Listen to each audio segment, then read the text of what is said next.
بسم اللہ الرحمن الرحیم۔ سلطان کہانی ٹی وی پر آپ سب کو خوش آمدید کہتے ہیں۔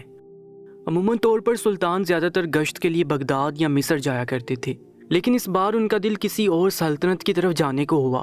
نہ جانے وہاں پر کس طریقے کے نظام رائج تھے، وہ دیکھنا چاہتے تھے۔ اگر ان کو وہ نظام پسند آتے تو وہ یقیناً اپنی سلطنت میں بھی وہ تمام اصول قائم کرتے۔ یہی سوچ کر انہوں نے ایک عام مسافر کا بیس لے کر ایک اجنبی سلطنت کی طرف روانہ ہو گئے۔ نہ شاہی لباس، نہ شاہی سواری، نہ ہی سپاہی، نہ ہی وزیر، وہ صرف اکیلے وہاں پر گشت کر رہے تھے۔ انہوں نے تمام راستے کو بغور دیکھا تھا۔ وہاں پر جو ہو رہا تھا سلطان اپنی آنکھوں میں نقش کرتے جا رہے تھے۔ انہوں نے بہت سے کسان ریڑھی والے سب کو دیکھا تھا۔ کافی لوگ انہیں محنتی لگے تھے تو کافی لوگ کامچور نظر آ رہے تھے، لیکن سلطان نے کسی سے کوئی بات نہیں کی تھی۔ وہ وہاں کا نظام دیکھنا چاہتے تھے کہ وہاں پر لوگ کس طرح کی زندگی گزار رہے ہیں۔ یہ بھی ایک مسلمان ملک تھا، لیکن یہ سلطان کی سلطنت سے تھوڑا باہر تھا۔ یہ دوسری سلطنت میں آتا تھا۔ سلطان ابھی اس شہر کے داخلی دروازے پر پہنچے تھے کہ سامنے کا منظر دیکھ کر ان کے آسان خطا ہونے کے در پر آگے۔ انہیں یقین نہیں آ رہا تھا جو وہ دیکھ رہے ہیں وہ حقیقت پر مبنی ہے، کیونکہ داخلی دروازے پر ایک بوڑھا شخص الٹا لٹکا ہوا تھا۔ وہ یقیناً مردہ تھا، اس کے منہ سے خون نکل رہا تھا۔ سلطان ابھی اس صدمے میں ہی تھے کہ ایک بزرگ کی اتنی توہین، اتنے میں ایک نوجوان لڑکی وہاں سے گزرنے لگی تو اس نے پاس پڑے ہوئے ایک پتھر کو اٹھایا اور اس بوڑھے کے چہرے پر مار کر چلی گئی۔ سلطان ضبط کے مارے اپنی مٹھیاں بین چکے تھے۔ وہ بھی کچھ کرتے اس سے پہلے دو آدمی اور آئے اور اس بوڑھے کے جسم پر لاٹھی برسا کر اس کے منہ پر ایک بار پھر پتھر مار کر گالم گلوچ کی اور وہاں سے چلے گئے۔ سلطان یکدم ہی جلال میں آ گئے۔ ان کے لیے یہ منظر کافی حیرت انگیز تھا۔ انہیں یقین نہیں آ رہا تھا جو وہ دیکھ رہے ہیں وہ حقیقت پر مبنی ہے۔ بھلا کوئی انسان ایک بزرگ پر اتنا ظلم کیسے کر سکتا ہے جبکہ وہ مر چکا ہے؟ سلطان نے سن رکھا تھا اور وہ اس بات کو جانتے بھی تھے کہ ایک مردہ انسان کو بہت تکلیف ہوتی ہے۔ سلطان یہ سوچ کر پریشان تھے کہ اس کو دفنایا کیوں نہیں گیا، جبکہ یہ ملک ایک مسلمان ملک تھا۔ یہاں پر لوگ کافی سخت گیر تھے۔ ان معاملات میں مسلمان کبھی بھی کوتاہی نہیں کرتے، تو پھر اس بزرگ کے ساتھ یہ کیوں ہو رہا تھا؟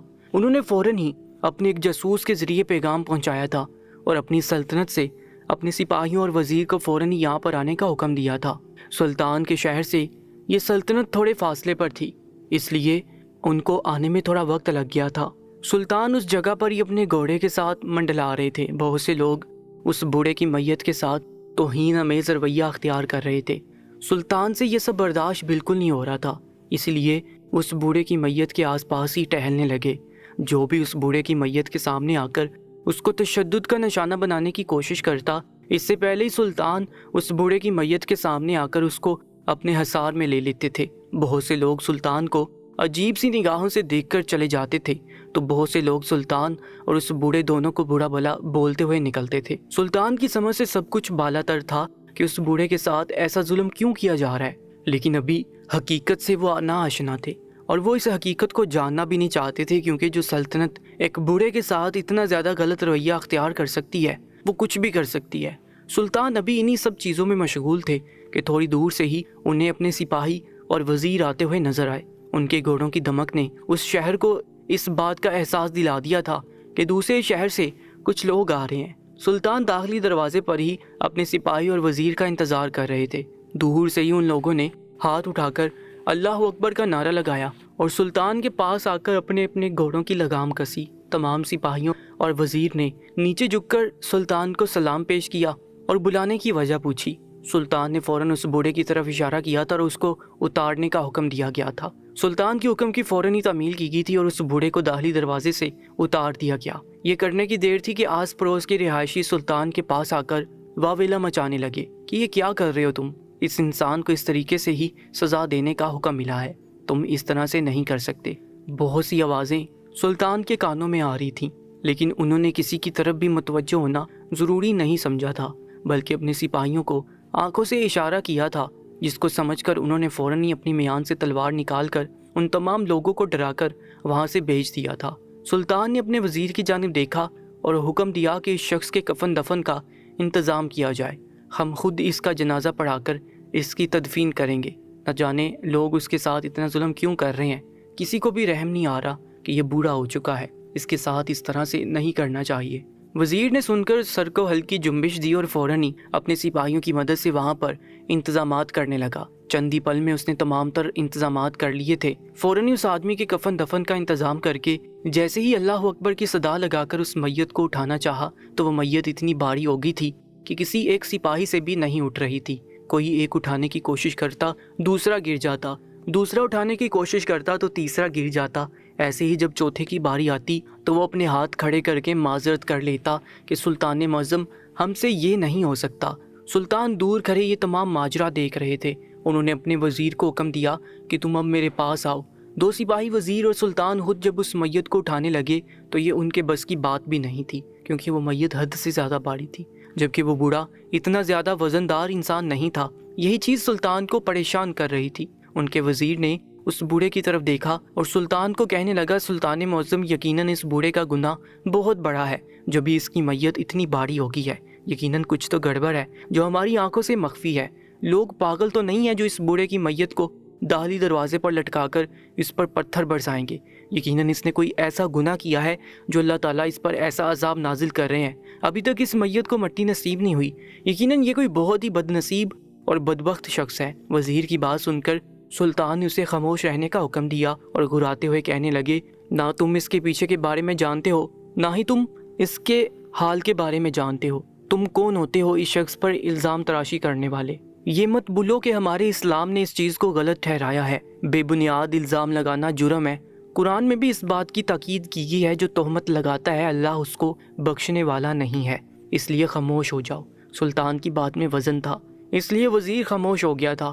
سلطان نے فوراً ہی اس آدمی کی میت کو ایک طرف کروا کر چھان بین کا حکم دیا تاکہ معلوم ہو سکے کہ آخر اس آدمی کو داخلی دروازے پر کیوں لٹکایا گیا ہے، کیوں اس کی میت اتنی بھاری ہو گئی ہے، کیوں اس کو مٹی اب تک نہیں ملی۔ ان کے حکم کی فوراً ہی تعمیل کی گئی تھی، جبکہ سلطان اب اس شہر کا گشت کرنے کے لیے نکل چکے تھے۔ ان کا ارادہ بس تھوڑی دور جا کر واپس آنے کا تھا، لیکن اب وہ تمام شہر کا گشت کر کے یہ بات معلوم کرنا چاہتے تھے کہ یہاں کی رعایا کس حال میں جی رہی ہے اور یہاں کے حکمران کس طرح کے لوگ ہیں، کیونکہ سلطان کو اب تمام تر معاملات کی چھان بین اچھے سے کرنی تھی، کیونکہ ایک بوڑھے شخص کے ساتھ جو یہ لوگ اتنا برا رویہ اختیار کر سکتے تھے تو یہ لوگ کچھ بھی کر سکتے تھے۔ یہی سوچ کر سلطان اب تمام شہر کا گشت کرتے ہوئے اس شہر کے بازار کی طرف نکل گئے، کیونکہ وہ جانتے تھے اصل حقیقت تو بازار میں ہی معلوم ہو جائے گی کہ وہاں کی دکاندار اور سامان لیتی ہوئی رعایا کس طرح کی شخصیت کے حامل ہے۔ سلطان جیسی بازار میں داخل ہوئے تو وہاں ایک عجیب عملی نمونہ ان کے سامنے پیش ہوا تھا۔ تمام ریڑھی والے بہت ہی دیندار معلوم ہو رہے تھے۔ ان سب کے سر پر امامہ شریف بندھا ہوا تھا، جبکہ ماتھے پر نماز کے نشان بھی موجود تھا۔ وہ آنے والے گاہک سے کافی تحمل سے بات کر رہے تھے اور صحیح مناسب قیمت میں ان کو اپنا سامان دستیاب کر رہے تھے۔ سلطان ایک ایک ریڑھی والے کے پاس سے گزر کر بغور اس کا ناپ تول دیکھ رہے تھے۔ کہیں وہ ناپ تول میں تو غداری نہیں کر رہا، لیکن یہ صرف اور صرف ان کی خام خیالی تھی، ایسا کچھ نہیں تھا۔ تمام دکاندار بہت ہی نیک اور سچے تھے۔ اچانک ہی سلطان کی نگاہ ایک عورت پر پڑی جو نیچے زمین پر کچھ مچھلیاں لے کر بیٹھی ہوئی تھی اور لوگ اس سے مچھلی خریدتے ہوئے کافی بدتمیزانہ رویہ اختیار کر رہے تھے۔ سلطان کو یہ چیز کافی ناگوار گزری۔ وہ اس طرف کو چل دیے۔ تمام دکاندار تو کافی اچھے اور ان کے گاہک کافی تمیزدار تھے، لیکن جیسے ہی وہ گاہک اس عورت کے پاس جا رہے تھے تو کافی بدتمیزی سے پیش آ رہے تھے۔ سلطان سمجھے کہ عورت ہونے کی وجہ سے یہ سب اس کو دبانا چاہتے ہیں۔ یہی سوچ کر سلطان نے اپنے قدم اس عورت کی طرف بڑھائے تھے، جبکہ وہ عورت خاموشی سے گاہکوں کی بدتمیزی برداشت کر کے ان کو سامان دستیاب کر رہی تھی۔ سلطان اس عورت کے قریب ہی کھڑے ہو کر اس کو بغور دیکھ رہے تھے۔ اس نے اپنے چنری سے اپنا چہرہ ڈانپ رکھا تھا اور جتنا پیسہ گاہک لگا رہے تھے وہ عورت خاموشی سے اپنا سامان دستیاب کر رہی تھی۔ اچانک ہی ایک مرد نے اس عورت کا ہاتھ تھام لیا اور اس کو مروڑتے ہوئے گالم گلوچ کرنے لگا۔ سلطان کے لیے یہ عمل کافی ناپسندیدہ تھا، اس لیے انہوں نے گھماتا ہوا ایک تھپڑ اس آدمی کے منہ پر جڑ دیا، جس کی تاب نہ لاتے ہوئے وہ کافی دور جا کر گرا تھا۔ سلطان کا بس نہیں چل رہا تھا کہ وہ اپنے بیس کے نیچے چھپی اپنی تلوار کو نکال کر اس شخص کا سر قلم کر دے جس کو عورت ذات سے بات کرنے کی تمیز تک نہیں تھی۔ سلطان کو ایک غصہ آ رہا تھا اور ایک جا رہا تھا۔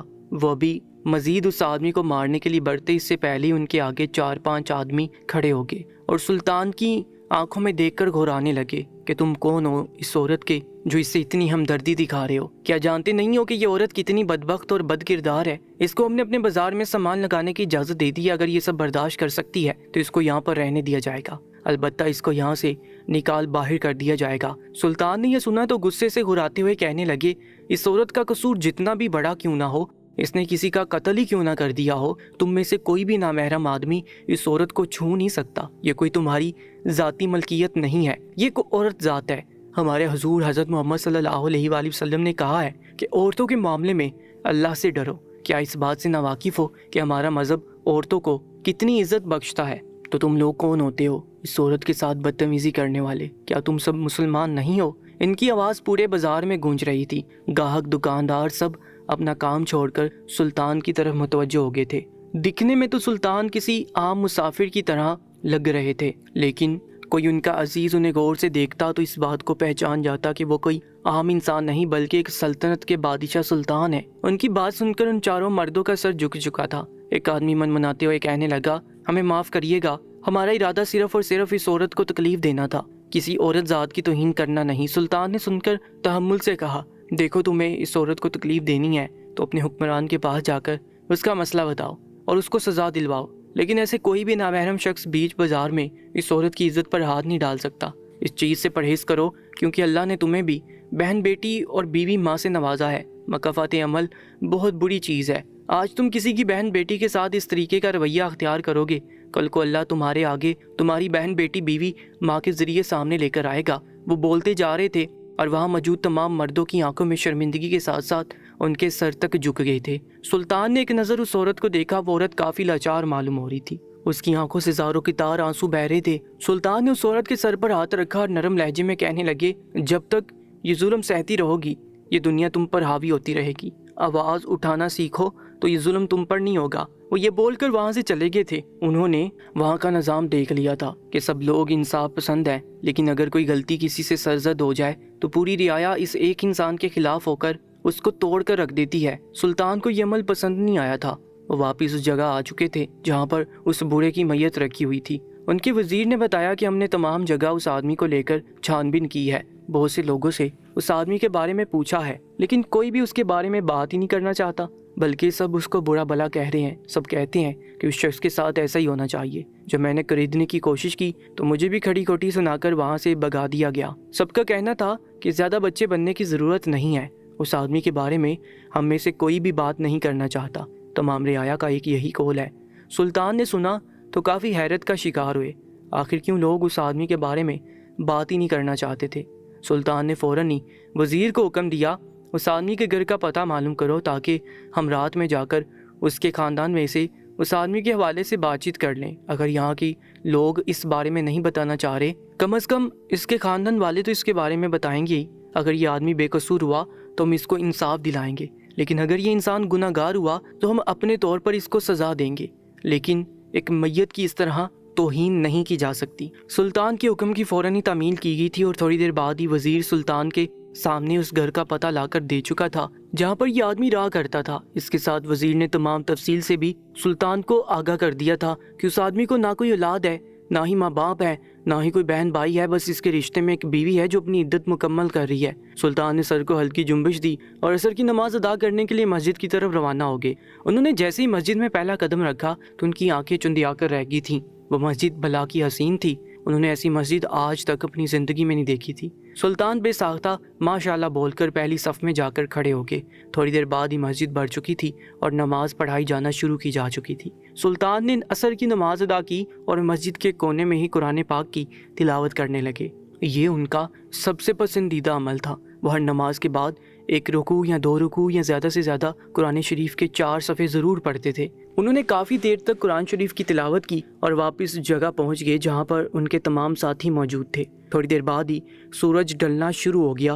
مغرب اور عشاء کی نماز کے بعد پورا شہر سناٹے کی ضد میں آنا شروع ہو گیا تھا۔ سلطان سمجھ گئے تھے کہ یہاں کے لوگ جلد سونے کے عادی ہیں۔ ان کی نگاہیں چاروں طرف گھوم رہی تھیں۔ جلدی جلدی تمام دکانیں بند کر دی گئی تھیں اور سب اپنے اپنے گھر کی طرف روانہ ہو گئے تھے۔ سلطان نے اس آدمی کی میت کو اپنے گھوڑے پر لادا اور اس گھر کی طرف روانہ ہو گئے جہاں پر یہ آدمی رہائش پذیر تھا۔ داخلی دروازے سے لے کر اس آدمی کا گھر تھوڑی مسافت پر تھا۔ ان کو وہاں پہنچتے پہنچتے تھوڑی دیر لگ گئی تھی۔ وہ گھر کافی خستہ حال تھا۔ سلطان نے ایک نظر اس گھر کو دیکھا اور ہمت کر کے اس گھر میں داخل ہو گئے۔ اس پہر ایک تنہا اور انجان عورت کے گھر میں جانا سلطان کو مناسب تو نہیں لگ رہا تھا، لیکن راز جاننے کے لیے یہ کرنا بے حد ضروری تھا۔ سلطان جانتے تھے کہ وہ اپنے نفس پر قابو پا سکتے ہیں۔ وہ کبھی بھی کسی بھی عورت ذات کو تنہا دیکھ کر اس کی عزت کو کبھی خراب نہیں کرتے تھے۔ اس چیز کا غرور انہیں ساری زندگی رہا تھا۔ انہوں نے جیسے ہی گھر میں قدم رکھا تو ایک عجیب سی فضا نے انہیں اپنے حصار میں جکڑ لیا تھا۔ انہیں اپنا دم گھٹتا ہوا محسوس ہو رہا تھا۔ وزیر نے سلطان کا چہرہ دیکھا تو وہ انہیں سرخ لگا۔ وہ فوراً ہی سلطان کے قریب آیا اور سرگوشی زدہ آواز میں کہنے لگا، سلطان معظم، سب خیر تو ہے؟ آپ کی طبیعت ہمیں ٹھیک نہیں لگ رہی۔ سلطان نے سر کو جھٹکا اور وزیر کو انکار کرتے ہوئے کہنے لگے، نہیں، ہم بہتر ہیں، بس گھر میں گھستے ہی تھوڑا دم گھٹتا ہوا محسوس ہوا تھا، لیکن اب ٹھیک ہے۔ لیکن وزیر ان کے چہرے کے تاثرات دیکھ سکتا تھا۔ چاندنی رات میں ان کا روشن چہرہ دمک رہا تھا۔ وزیر نے خاموشی میں عافیت جانی تھی۔ وہ کبھی بھی سلطان کو خریدتا نہیں تھا۔ اگر وہ خود اپنے سے بات کو بتا دیتے تھے تو وہ سن لیا کرتا تھا، جان کر ان سے ان کے اندر کی بات نہیں گلواتا تھا۔ اس کا ماننا تھا کہ سلطان اگر مناسب سمجھیں گے تو بتا دیں گے۔ سلطان اور ان کا وزیر ایک ساتھ ہی اس بوڑھے کے گھر میں داخل ہونے کے بعد اس کے کمرے کی طرف بڑھے تھے۔ وہ کمرہ چھوٹا سا تھا۔ دروازے پر ایک جالی دار پردہ ڈلا ہوا تھا، جبکہ اندر 2 روشن چراغ جل رہے تھے۔ سلطان اور وزیر دونوں نے ایک دوسرے کو ایک نظر دیکھا، اور جیسے دروازے پر موجود وہ جالی دار پردہ ہٹا کر اندر کی جانب دیکھا تو سامنے کا منظر دیکھ کر دونوں کے آسان خطا ہونے کے در پر آ گئے۔ سلطان سوچ بھی نہیں سکتے تھے کہ یہ راز ان کے سامنے اس طرح سے آئے گا۔ انہیں اب تمام حقیقت معلوم ہو چکی تھی، اور جو بات وہ عورت اپنے رب تعالیٰ سے کر رہی تھی وہ سن کر تو سلطان کو اپنا آپ عجیب سا لگنے لگا۔ وہ ایک ایسے شخص کی طرفداری کر رہی تھی جو انسان کہلانے کے لائق نہیں تھا۔ سلطان نے ضبط سے مٹھیاں بینچی تھیں۔ اچانک ہی اس عورت کو اپنے دروازے پر جب کسی کی آہٹ محسوس ہوئی تو فوراً ہی لرزتی ہوئی آواز میں بولی تھی، کون ہے باہر؟ سلطان اور وزیر دونوں ہی ایک کونے کو ہو گئے تھے، لیکن وہ عورت فوراً ہی ہوشیار ہو کر باہر آ چکی تھی، اور سامنے وہی دوپہر والا مرد جو اس کی طرفداری کر رہا تھا اپنے سامنے کھڑا دیکھ کر حیران رہ گئی تھی، جبکہ سلطان بھی سامنے اس عورت کو دیکھ کر حیران رہ گئے تھے جو بازار میں مچھلیاں فروخت کر رہی تھی۔ ابھی بھی اس کے چہرے پر چنری ڈلی ہوئی تھی۔ سلطان کو اب سمجھ آئی تھی کہ لوگ اس کی کردار کشی کیوں کر رہے تھے اور اس کے ساتھ اتنا برا رویہ کیوں اختیار کیا ہوا تھا۔ سلطان نے اس عورت کو دیکھ ادب سے سلام کیا، جبکہ وہ عورت سر کو ہلکی جنبش دے کر اندر کو چلی گئی۔ سلطان اور وزیر نے ایک دوسرے کو دیکھا اور اپنے قدم بھی اس کمرے کے اندر بڑھائے۔ وہ کمرہ کافی چھوٹا سا تھا۔ سامان کے اندر بس ایک بکسہ رکھا ہوا تھا جس کے اندر شاید اس عورت کے کپڑے موجود تھے۔ سلطان اور وزیر دونوں زمین پر بیٹھ چکے تھے۔ اس پہر ایک بادشاہ کا ایک اجنبی عورت کے گھر زمین پر بیٹھنا کچھ عجیب سا تھا، لیکن وہ سلطان تھے۔ انہوں نے کبھی بھی اپنی ذات کو لے کر غرور گھمنڈ نہیں کیا تھا، بلکہ وہ ایک عام انسانوں کی طرح زندگی گزارنے کے عادی تھے۔ جبھی تو ان کی رعایا، ان کی زوجہ، ان کا وزیر ان سے اتنی محبت کرتے تھے کہ ان کے لیے جان دینے کو بھی تیار ہو جاتے تھے۔ وہ عورت بھی سلطان اور وزیر کے بالکل سامنے بیٹھ چکی تھی۔ سلطان نے اس عورت کی طرف ایک نظر دیکھا اور دھیمی آواز میں کہنے لگے، ہم اس راز کو جاننے کے لیے آئے ہیں۔ امید کرتا ہوں کہ آپ آج اس راز سے پردہ اٹھا دیں گی۔ آپ بتائیں کہ آپ کے شوہر کو سب نے داخلی دروازے پر الٹا لٹکا کر تشدد کیوں کیا؟ آپ کے ساتھ بازار میں اتنی ناانصافی کیوں ہو رہی ہے؟ میں آپ کی باتوں سے اتنا تو سمجھ چکا ہوں کہ آپ کا شوہر ایک اچھا انسان نہیں تھا، لیکن اگر آپ اپنے منہ سے حقیقت ہمیں بتا دیں تو آپ کی بڑی مہربانی ہوگی۔ اس عورت نے یہ سنا تو دھیمی آواز میں کہنے لگی، بھلا آپ کو حقیقت بتا کر مجھے کیا حاصل ہوگا، بلکہ الٹا مجھے تکلیف ہی ہوگی۔ سلطان نے یہ سنا تو اپنا تعارف کرواتے ہوئے کہنے لگے، ہم ایک سلطنت کے بادشاہ سلطان ہیں۔ اگر آپ کے شوہر بے قصور ہیں، آپ پر بے وجہ یہاں پر سختیاں کی جا رہی ہیں، تو ہم وعدہ کرتے ہیں کہ آپ پر رحم کیا جائے گا اور یہ لوگ آپ دونوں میاں بیوی کے ساتھ کچھ نہیں کریں گے۔ لیکن وہ عورت یہ سننے کے بعد دھیما سا مسکرائی اور کہنے لگی، بازار میں جب ہم نے آپ کو دیکھا تھا ہم تبھی پہچان گئے تھے کہ آپ کوئی عام انسان نہیں ہے، کیونکہ ایک معمولی انسان کی اتنا بڑا ظرف ہو ہی نہیں سکتا۔ دراصل میرے شوہر زانی ہے، شرابی ہے، غدار ہے۔ ان کو جو سزا مل رہی ہے اس سے بھی بدتر ملنی چاہیے۔ میرے شوہر بوڑھے ہونے کے باوجود بھی لوگوں کی بچیوں کے ساتھ زناکاری کرتا تھا، لوگوں کے گھروں میں گھس کر ان کی بہن بیٹیوں کی عزت کو لوٹتا تھا، لوگوں کے گھروں کی چوریاں کرتے تھے۔ بوڑھے جوان بچے سب کو انہوں نے تکلیف دی۔ اس بات کو انہوں نے ہمیشہ پردے میں رکھا کہ یہ ایک ڈاکو ہیں، لیکن جب ان کی حقیقت ہمارے شہر کے حکمران پر کھلی تو ان سے سب نفرت کرنے لگے۔ انہوں نے اس سلطنت کی 5 معصوم بچیوں کو اغوا کیا ہوا تھا اور ایک گھر میں یرغمال بنایا ہوا تھا۔ وہاں یہ دوسرے شہر سے آئے ہوئے مردوں کو ٹھہراتے تھے اور ان کو ایک ایک لڑکی استعمال کرنے کے لیے دے دیا کرتے تھے۔ اکثر میں اپنے شوہر کو یہ سب کرنے سے منع کرتی تھی، لیکن وہ سنتے ہی نہیں تھے۔ رب تعالیٰ بھی شاید ان کو ایسا ہی عذاب دینا چاہتے تھے کہ ان کو مرنے کے اتنے دن بعد بھی مٹی نصیب نہیں ہوئی۔ ان بچیوں کو انہوں نے اتنا زیادہ بے آبرو کر دیا کہ ان 5 لڑکیوں نے خودکشی کر کے خود کی جان دے دی۔ جب یہ بات رعایا میں معلوم ہوئی تو تمام لوگ ہم دونوں میاں بیوی کے خلاف ہو گئے۔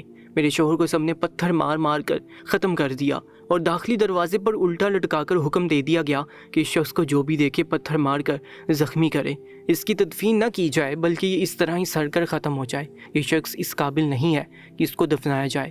ہمارے حکمران نے بھی یہی حکم دیا تھا کہ اس ناہنجار شخص کے ساتھ یہی کیا جائے، لیکن سلطان معظم ان سب چیزوں میں میرا کوئی قصور نہیں ہے، میں نے کسی کے ساتھ کچھ نہیں کیا، لیکن یہاں کی رعایا بہت ظالم ہے۔ حکمران پھر بھی رحم کھا جاتے ہیں، لیکن یہاں کے لوگ بہت برے ہیں۔ میرے شوہر کی سزا مجھے دی جا رہی ہے جبکہ میں نے کچھ نہیں کیا۔ میں اپنے شوہر سے عاجز آ کر بازار میں مچھلیاں فروخت کرتی ہوں، لیکن میرے شوہر کے مرنے کے بعد مجھ پر زندگی تنگ کر دی گئی۔ لوگ مجھ سے سیدھے منہ بات نہیں کرتے۔ جو یہ چہرے پر چنری ڈال کر رکھتی ہوں اس کا مقصد بھی کچھ اور ہے۔ میرے شوہر کا راز جب سب پر عیاں ہوا تو کچھ مردوں نے غصے میں آ کر ایک ایسا محلول میرے چہرے پر پھینکا کہ میرا پورا چہرہ جل کر خراب ہو گیا۔ مجھے بھی بہت زد و کوب کیا گیا، گالیاں دی گئیں، دھتکارا گیا۔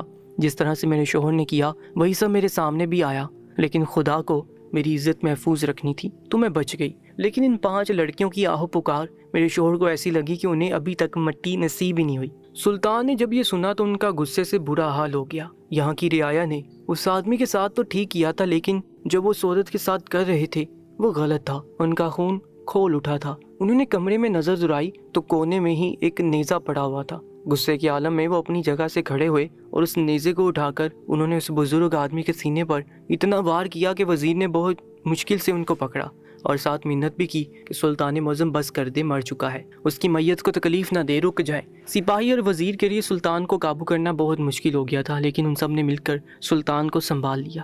سلطان نے اس عورت کے سر پر شفقت بڑا ہاتھ رکھا اور کہنے لگے، تمہیں پریشان ہونے کی ضرورت نہیں ہے، ہم تمہیں یہاں پر اب تنہا نہیں چھوڑیں گے۔ تم ہمارے ساتھ ہمارے شہر جاؤ گی اور وہاں پر اپنا یہ کاروبار کرو گی، اور رہی تمہارے شوہر کی بات تو اس کو ہم یہاں دفن کر جائیں گے۔ میرے مالک کا حکم ہے کہ مردے کو مر جانے کے بعد دفنا دیا جائے، اسی لیے ہم کسی میت کی اس طرح توہین نہیں کریں گے۔ اس شخص کو اس کے کیے کی سزا مل چکی ہے، اور رہی بات تمہاری تو ہم اس طرح تمہیں بے یار و مددگار نہیں چھوڑیں گے۔ انہوں نے پوری رعایا کو بلا کر ایک بڑے میدان میں یہ اعلان بھی کیا تھا کہ جو گناہگار ہوتا ہے اس کو یہ سزا دینی چاہیے، نہ کہ اس کے رشتہ داروں کو۔ ان کی تقریر میں تمام باتیں اسی بارے میں تھیں۔ اس شہر کے حکمرانوں کو جب یہ بات معلوم ہوئی تو دوسرے شہر سے بادشاہ آ کر ان کی رعایا کو سمجھا رہے تھے، تو وہ بھی وہاں پہنچے اور سلطان کی باتوں کے قائل ہو کر انہوں نے سلطان سے براہ راست معافی مانگی، لیکن سلطان نے محض اتنا ہی کہا کہ معافی ہم سے نہیں، اپنے پاک پروردگار سے مانگو جس نے تمہیں عقل سمجھ دی ہے، لیکن تم نے اس عقل سمجھ کو استعمال کرنے کی بجائے فیصلہ اپنی عوام کے ہاتھ میں دے دیا۔